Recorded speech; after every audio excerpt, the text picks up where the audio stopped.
मोर बात ने माना है अपन मन के कराते। एको ठन मोर बात ने माना है अपन मन के कराते। दुख पीरा नहीं समझते बाई मई के मजाक बैठे।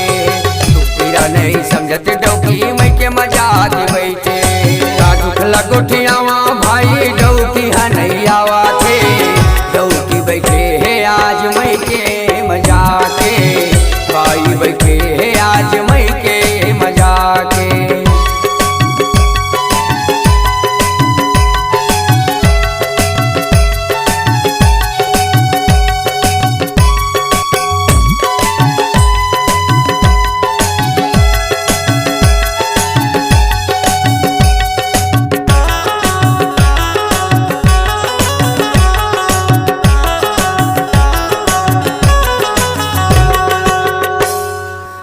मैं ससुराल जाऊँ बाईला मनाऊँ।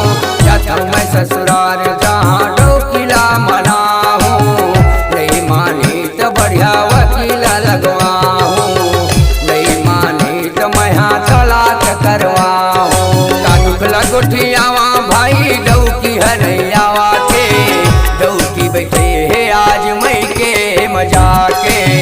बाई बैठे है आज मई के मजाके। दारू पीता हूँ झगड़ा करता हूँ यही बातें मारी साके। दारू पीता हूँ झगड़ा करता हूँ यही बातें मारी साके। डौकी बैठे है आज मई के मजाके।